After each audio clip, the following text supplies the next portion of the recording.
The kid who played the school teacher took the first curtain call, followed by the kids who'd played the pupils. Then one by one, those of us playing their dream doubles take the stage one final time, Teresa first. Then Mark with his trophy and laurel leaf. Then me with my bouquet of flowers. I performed a big dramatic curtsy and am given a second bouquet. I wasn't expecting that.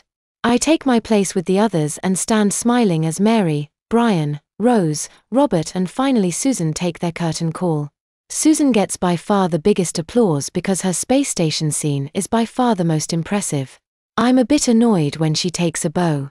But I guess performing a curtsy in her spacesuit would be quite difficult. The stage crew take to the stage and get another round of applause, followed by Miss York, writer, director, drama teacher. The curtains closes. The applause continues. The curtains open once more and we bow and curtsy on last time. I'm glad it's all finally over. But I know it's not.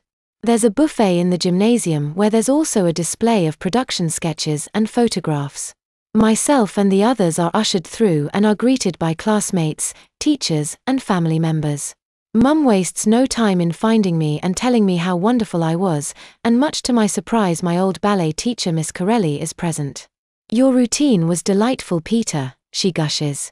"I almost burst into tears when you went on point. It was simply spellbinding." I'm sure she's over-exaggerating, but I smiled and thanked her. She doubly impressed to learn that it was mostly my own choreography and that I'd learned the short point routine without a tutor. My feelings are mixed between pride and complete embarrassment.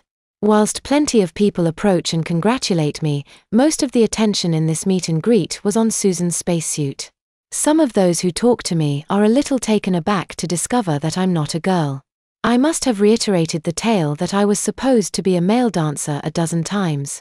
"I think it's lovely that he played a ballerina instead of a ballet dancer," my mother gushed to a small group of parents and pupils. "I only found out myself last night. It was a last-minute compromise. It was either that or drop the scene altogether." Miss York told them.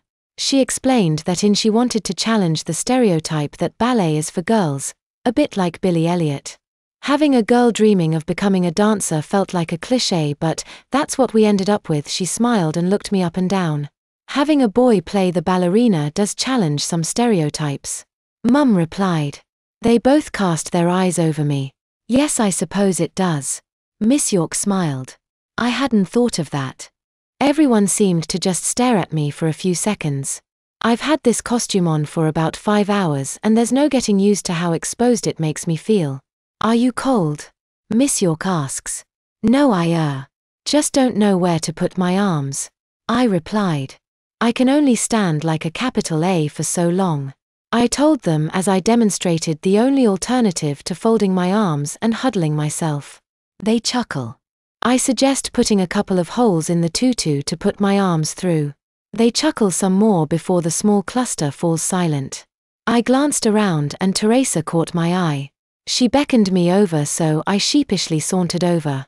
She was chatting with Rose and her parents but left them to meet me halfway. "I can't get used to you being that tall," I said. Her heels must be at least 3 inches high, putting her a good 2 inches above me. "How tall are you when you do that tippy-toe thing?" she asked. "I dunno," I said. "I can't wait to get out of this." "I bet you can't," she smiled.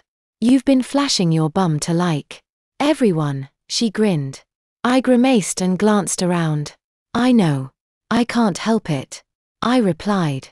"And on Monday at school, everyone's going to be like, 'I saw your bum on Saturday,'" I whined. "Thankfully there's only 1 week of term left and they'll have forgotten about it after the summer," I optimistically added. "Until they start editing the footage for the DVD," she said. "I'm quite excited about it," she added, before explaining further. Apparently they'd kept the covert cameras secret so we didn't get doubly nervous, but it turns out that they'd put a number of action cams hidden on and around the stage in order to produce a DVD of the show. "You're kidding," I gasped after learning that next term's media studies class will be using the footage to learn video editing techniques. I nervously glanced around as I imagined the footage of me not only being part of the curriculum, but probably leaked and put on YouTube too, so my cousins and I don't even want to think about it.